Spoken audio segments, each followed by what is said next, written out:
L'abbé Ferron, Charles. Voilà.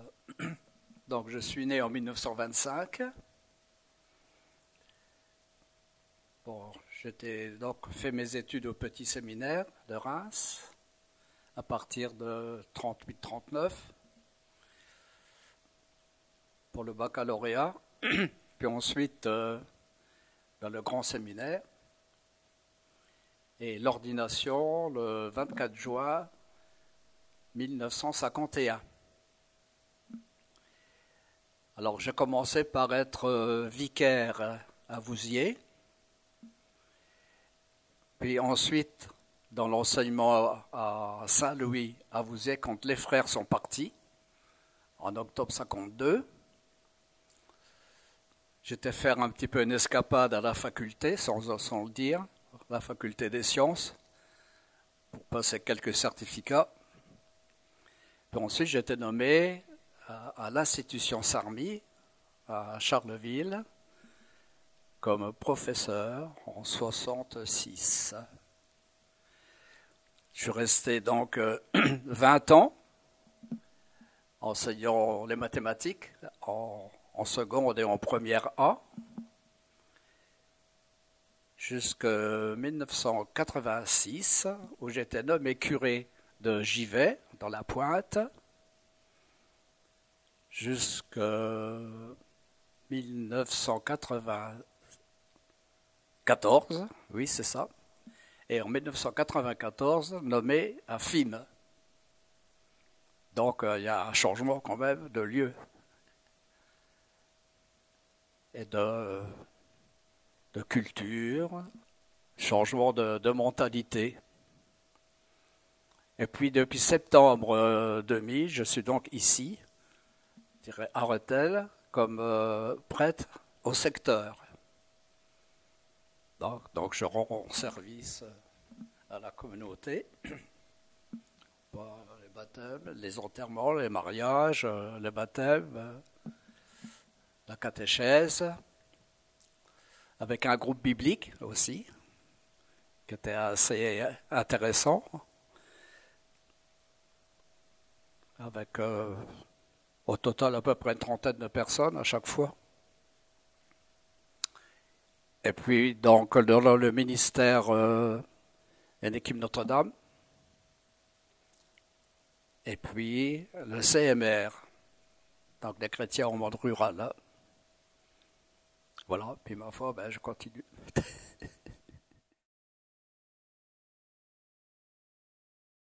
Quand j'étais au grand séminaire, donc dans les années 40, 45, à ce moment-là, c'était la destination pour être prêtre au diocèse.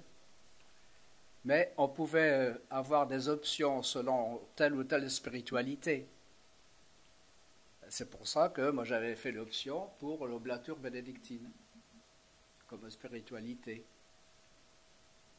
Parce que j'avais à ce moment-là au grand séminaire mon directeur de conscience avait son frère qui était prieur de l'abbaye de Clairvaux. Donc c'est un petit peu ce lien. J'avais fait un essai à Cîteaux. Je ne suis pas resté parce que je trouvais que la vie était, ça n'allait pas tant que je suis resté prêtre diocésain. Voilà.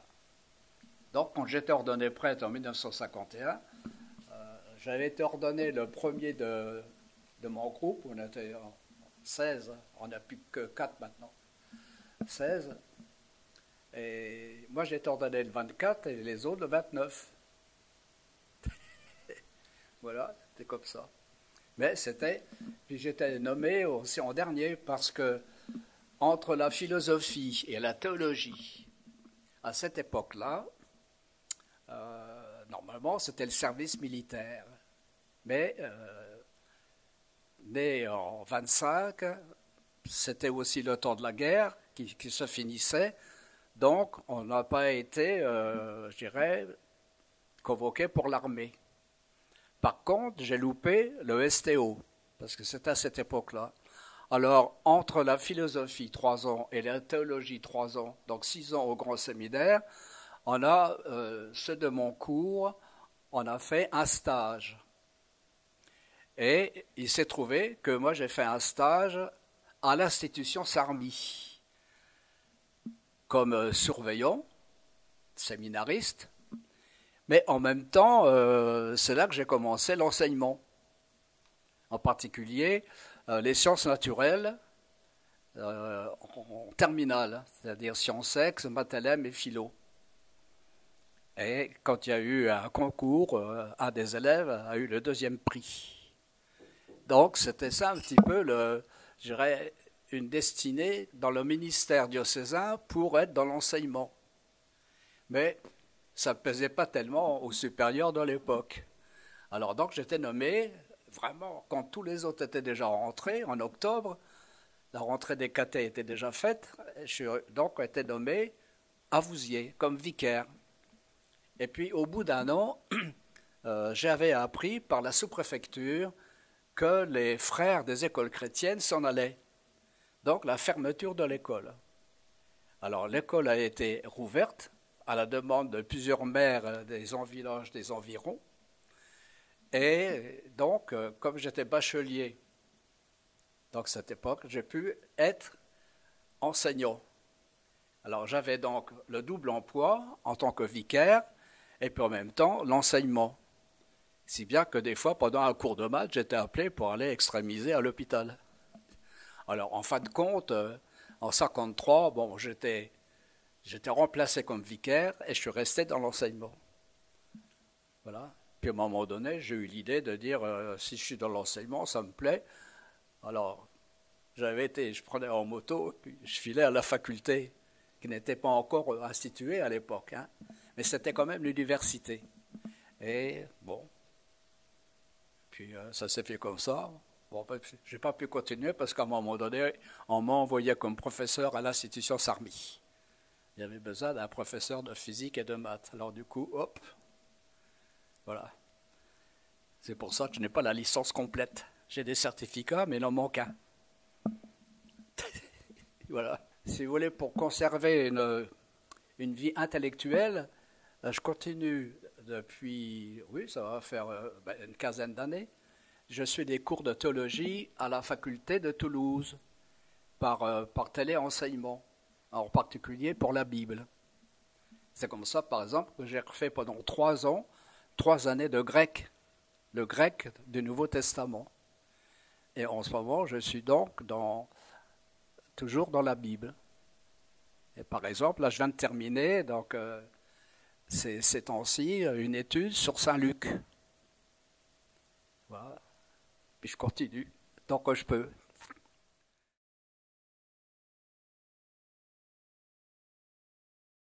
Donc pendant le temps que j'étais à l'institution Sarmy à Charleville, je suis devenu en même temps aumônier diocésain des Scouts de France. Et quand j'étais nommé ici à Rethel, j'ai été aumônier diocésain du Rosaire pendant 6 ans. Voilà. Et pendant le temps de mon enseignement, j'ai eu aussi, je dirais, à recycler les professeurs du primaire quand c'était l'époque des modes modernes. Parce que donc j'avais été formé en faculté sur la question. Voilà. Alors sur le plan spirituel, bien, depuis mon ordination sacerdotale, je suis oblat de Saint-Benoît dans l'abbaye de Clairvaux au Luxembourg. C'est oblat séculier, hein. Il ne s'agit pas de moine, hein. Mais c'est en relation avec la règle de Saint-Benoît vécue en communion avec le monastère au Luxembourg de Clairvaux, qui est un monastère européen, mais surtout français, qui a été installé au Luxembourg quand il y a eu la séparation de l'Église et de l'État et quand les congrégations ont été supprimées en 1905. Quand j'étais au aumônier départemental des Scouts de France, c'était les Scouts de France, on ne parlait pas à l'époque, on ne parlait pas encore de Scouts d'Europe, hein, c'est venu un peu plus tard où il y a eu la scission. Hein, parce que les Scouts de France ont évolué par rapport à l'esprit de Baden-Powell dans la disposition des louveteaux, etc. Bon. Et les Scouts d'Europe ont voulu rester comme c'était dans le temps. Alors à ce moment-là, j'ai donc demandé d'être remplacé parce que c'était difficile de mettre en haut des scouts sur la pointe. Mais j'étais en relation avec les Belges parce que j'y vais, hein, c'est un peu la Wallonie. Oui, oui. Et alors à cette époque-là, quand j'étais nommé aumônier départemental, il y avait beaucoup de Marnais qui étaient responsables au national. En particulier Bernard Faure, Chimanovski, enfin, etc. Il y avait des... Et mon frère aîné faisait partie aussi de l'équipe un peu. Et c'est comme ça qu'on avait préparé le Jean Boré de 48. Voilà. Alors j'avais été faire Chamarande, c'est-à-dire camp-école pour être assistant, après le départ routier, enfin c'est tout. Donc c'est parce que j'avais commencé très tôt dans le scoutisme, dans ma paroisse. Puis même encore quand j'étais encore au grand séminaire, alors qu'à l'époque, hein, les scouts c'était pas tellement bien reconnu. Hein. Ben oui, parce que le dimanche on n'allait pas au Vêpres, hein, c'était la sortie. Alors il y a eu quelque chose, c'était une époque. Hein. Voilà. C'est bien qu'au grand séminaire, le supérieur du grand séminaire, il m'appelait le bois scout. Voilà. Donc j'étais aumônier départemental, mais je connaissais le métier, quoi. Puis la branche, quelle erreur. Pour revenir à l'oblature, c'était à une époque où j'étais oblat, c'était la relation individuelle avec le responsable de l'oblature. Et puis j'ai rencontré un moine de Clairvaux avec qui on a lancé des groupes. Donc des groupes qui rassemblaient plusieurs oblatures. Par exemple, Joie, par exemple, Huisque, Clairvaux, puis d'autres. Et j'ai eu l'occasion, là, dans une équipe, de retravailler la règle de Saint-Benoît pour en faire un livre. Benoît est vivant. Donc c'est un commentaire par des laïcs et pour des laïcs de la règle de Saint-Benoît. Et puis un deuxième qu'on a fait également, c'est sur la vie même de Saint-Benoît, d'après les livres de Saint-Grégoire-le-Grand. Donc c'est comme ça que j'étais surtout, je dirais...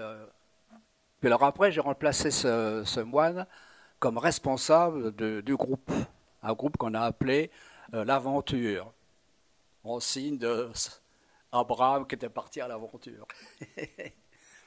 Oui, alors ça s'est arrêté l'année dernière parce qu'il arrive à un moment donné où on ne peut plus, quoi.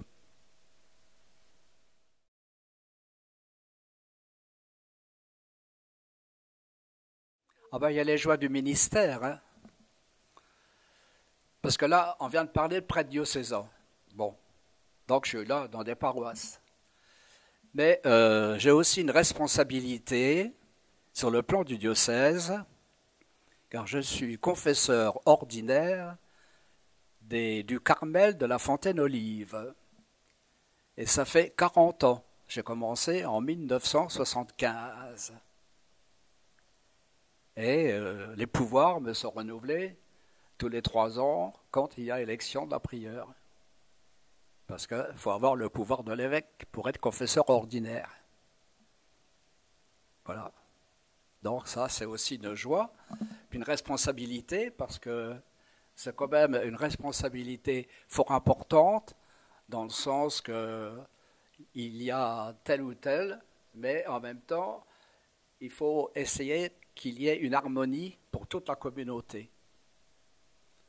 Donc ça demande de ma part beaucoup de prières, surtout pour le Saint-Esprit, afin qu'il me donne la lumière, parce que c'est quand même une grande responsabilité.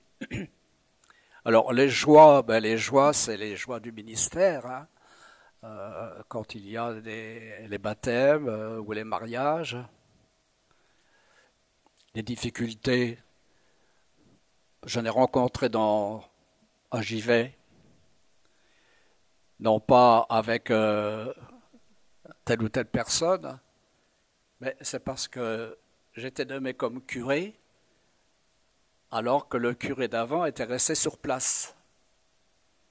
Donc pour les gens, il aura fallu leur expliquer, quand je suis parti 8 ans après, que c'était moi le curé.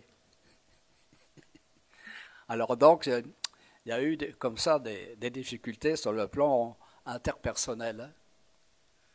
Difficultés aussi à FIM, parce qu'à FIM, j'ai eu un phénomène qui critiquait, qui faisait des tas de choses, un peu farfelues sur les bords. Alors, il fallait gérer tout ça. Si bien que je n'ai pas pu résoudre le problème parce que les successeurs, ils ont eu les mêmes difficultés. Bon, puis alors ici, sur Auteuil, bon, c'est tout. Voilà. Tant que je peux continuer le ministère, je continue.